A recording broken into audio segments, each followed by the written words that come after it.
Mingala Wakamya Stock Forex Knowledge SFK channel ကကြိုဆိုပါတယ် Stock market မှာယင်းနှီးမြုပ်နှံမှုလုပ်ကြတဲ့အခါမှာဒီ Stock market crack ဆိုတဲ့စကားလုံးဟာ investor တွေအတွက်တော့အရန်ကြောက်စရာကောင်းတဲ့စကားလုံးပဲဖြစ်ပြီးတော့ဒီနေချင်းညာချင်းပိုင်ဆိုင်မှုတွေထက်ဝက်လျော့သွားတာတွေယင်းနှီးမြုပ်နှံထားတာတွေကုန်ရှုံးပြီးတော့ဘဝပြစ်သွားနိုင်တာတွေကြောင့်ဒီ Stock market မှာယင်းနှီးမြုပ်နှံတဲ့အခါမှာသေချာလေးလာလက်ကျစ်ပြီးမှ invest လုပ်သင့်ပါတယ်ဒီနေ့မှာတော့ US stock market crash ဖြစ်ခဲ့တဲ့သမိုင်းကြောင်းလေးကိုဒီဗီဒီယိုလေးနဲ့ဝေမျှပေးလိုက်ပါတယ်ဗီဒီယိုလေးကိုပြီးဆုံးတဲ့အထိကြည့်ပေးပါခင်ဗျာ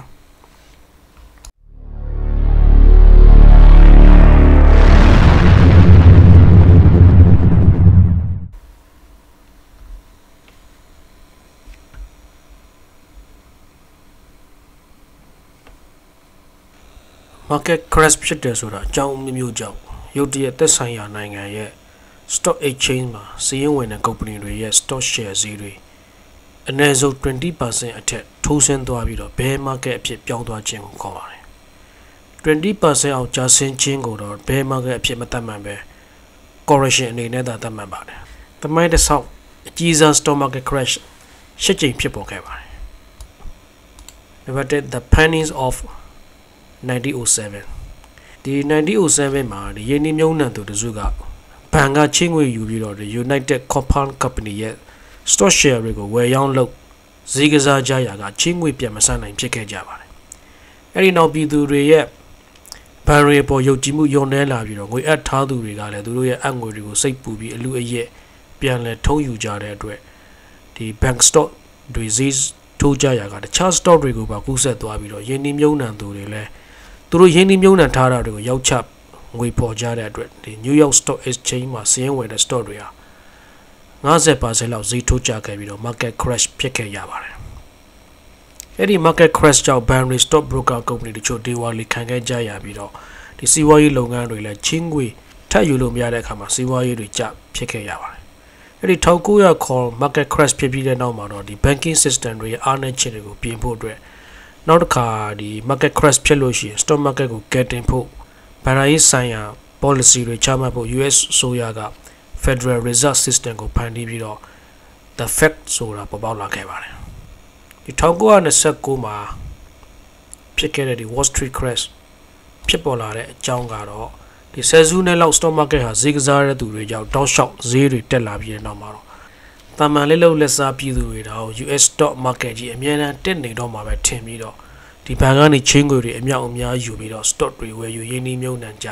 တချို့လည်းအဲ့ဒီပေါင်ချန်တွေရောက်ပြီး stock market မှာအလူအယက်ရင်းနှီးမြုပ်နှံကြတဲ့အတွက်ဒီ US stock market ကြီးဟာ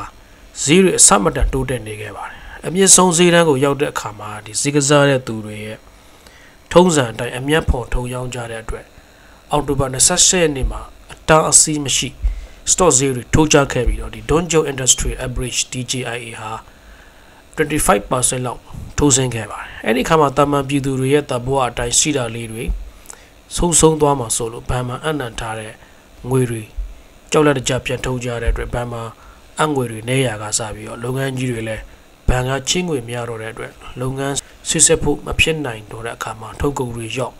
လုံလက်မဲ့တွေတိုးပြီးတော့ US ရဲ့ GDP 30% လောက်ကျသွားခဲ့ပါတယ်အဲ့ဒီနောက်မှာတော့ US ဆိုရဟာလော့တော့အမတ် Glass-Steagall တို့တင်သွင်းတဲ့ Glass-Steagall at 1933ဆိုတဲ့ဥပဒေအရ Wall Street မှာယင်းနှီးမြုပ်နှံမှုလုပ်တဲ့ investment bank တွေကို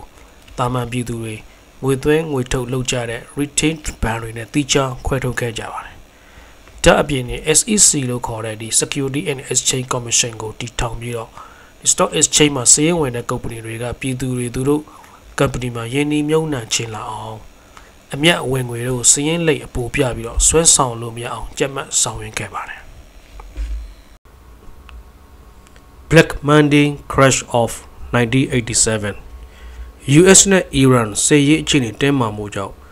ဒီရေနံဈေးတွေထိုးကျရာကယင်းနှီးမြုပ်နှံသူတွေ US market ကိုအဆိုးမြင်နေတဲ့အချိန်ဖြစ်ပါတယ်။အဲ့ဒီအချိန်ဟာကွန်ပျူတာတွေပေါ်စအချိန်လည်းဖြစ်ပါတယ်။ stock market ပေါ်မှာအယောင်းဝယ်လုပ်တာကို broker တွေဟာဒီ computer program တွေသုံးပြီးတော့ lot size အကြီးတွေနဲ့ order ဖွဲ့မြင်မြန်ဆန်ဆန်ရောင်းဝယ်နိုင်ပေမဲ့တကယ်တမ်းဈေးတွေထိုးကျတဲ့အခါမှာ order ကိုအမြန်ပြန်မပိတ်နိုင်ကြတဲ့အတွက်ဒီ investor တွေ ဆုံးဆုံးမှုကြီးမားခဲ့ပြီးတော့ယင်းနှမြုံနှံသူတွေကြောက်စိတ်ဝင်အလူအယစ်ရောင်းချငွေဖော်ကြရာကDon Jordan ဒီ S&P 500 Index တို့ဟာ 20% အထက်ဈေးကျဆင်းပြီးတော့ bear market အဖြစ်ပြောင်းသွားခဲ့ပါတယ်။ကံကောင်းထောက်မစွာနဲ့အဲ့ဒီ market crash ဟာစီးပွားရေးပြက်ကပ် recession မဖြစ်စေခဲ့ပါဘူး။ Japanese assets bubble burst of 1992 1980မှာဂျပန်နိုင်ငံစီးပွားရေးအရန်ကောင်းတဲ့အတွက် stock market နဲ့ HM ဈေးဟာတခါမှမကြုံစဖူးတဲ့အမြင့်ဆုံးဈေးတန်းကိုရောက်ရှိခဲ့ပါတယ်။ဆယ်စုနှစ်အကြာတောက်လျှောက်ဈေးတက်လာပြီးတော့ stock market နဲ့ HM ပူဖောင်းကြီးဟာမခံနိုင်ပဲပေါက်ထွက်သွားခဲ့ပါတယ်။အကျိုးဆက်အနေနဲ့ဒီ Japanese Stock Exchange ရဲ့အညွှန်းကိန်း index ဟာထက်ဝက်ခတ်ဈေးထိုးဆင်းသွားခဲ့ပြီးတော့စီးပွားရေးပြက်ကပ် recession အဖြစ်ပြောင်းသွားခဲ့ပါတယ်။အဲ့ဒီချိန်က US investor တွေကဂျပန်မှာယင်းနှမြုံနှံတာနည်းတဲ့အတွက်တိတ်မထိခိုက်ခဲ့ပေမဲ့ဒီ Japanese investor တွေအတွက်ကတော့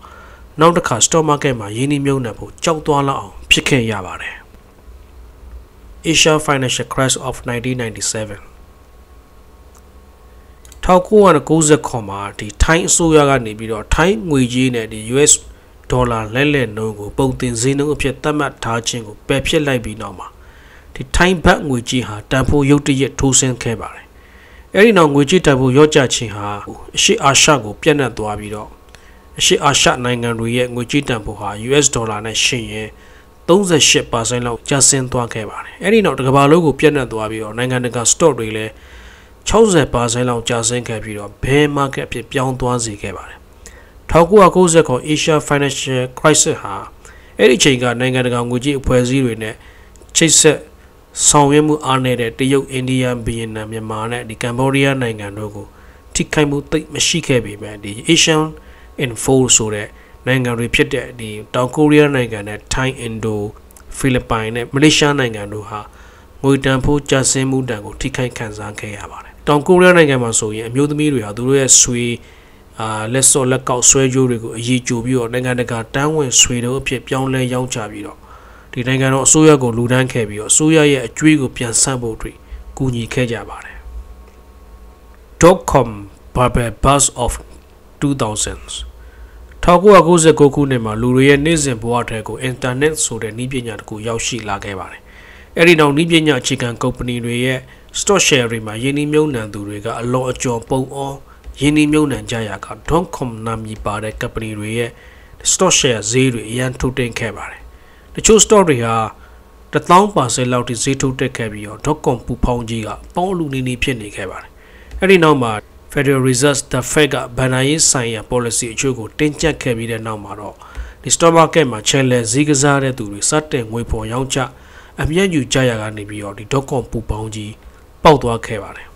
အဲတော့တဖြည်းဖြည်းနဲ့ဈေးတွေထိုးကျလာခဲ့ပြီးတော့2001ခုနှစ်မှာ bear market ဖြစ်ပြောင်းသွားခဲ့ပါတယ်ဒီနည်းပညာအခြေခံ company တွေရဲ့ stock share တွေကိုအများဆုံးအယောင်းအဝယ်လုပ်တဲ့ Nasdaq Exchange ဟာ85% လောက်ထိဈေးထိုးကျခဲ့ပြီးတော့ internet company တွေချုပ်ဒီဝါလီခံခဲ့ကြရသလိုယင်းနှမြုံနှံသူတွေလည်းငွေကြေးတွေဆုံးရှုံးခဲ့ကြရပါတယ်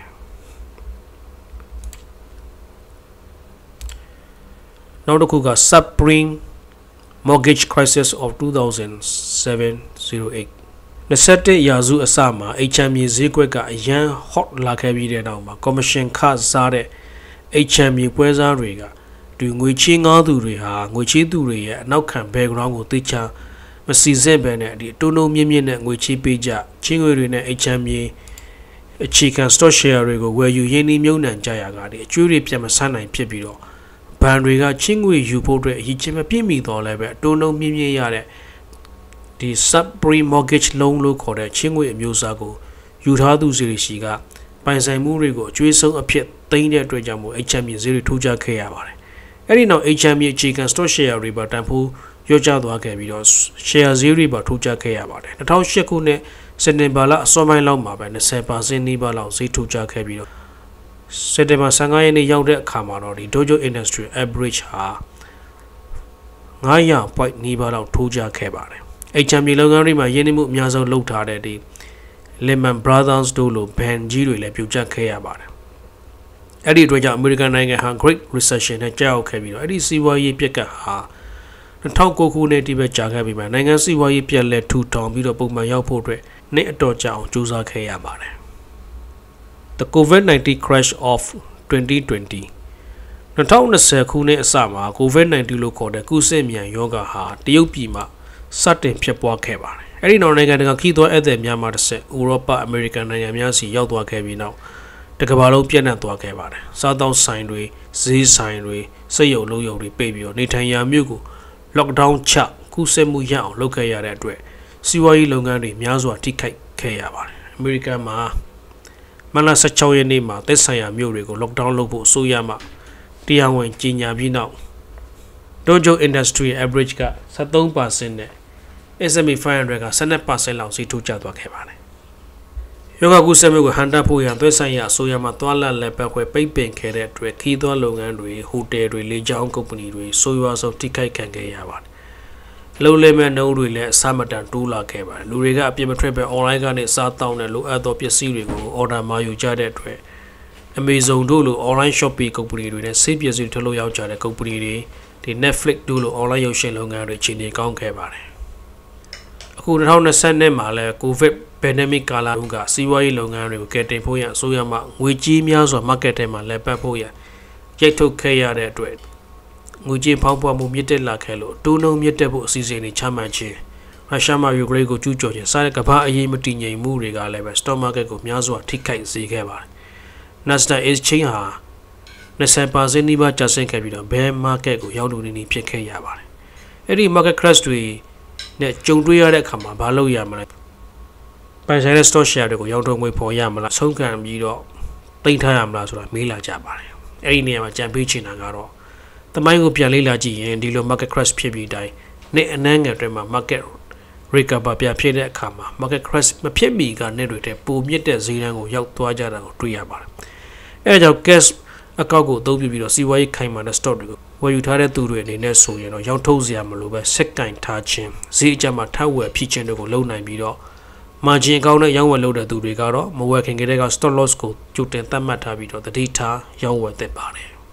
ကျေးဇူးတင်ပါတယ်ကျွန်တော်တို့ရဲ့ဒီ SFK Stock Forex Knowledge Channel မှာ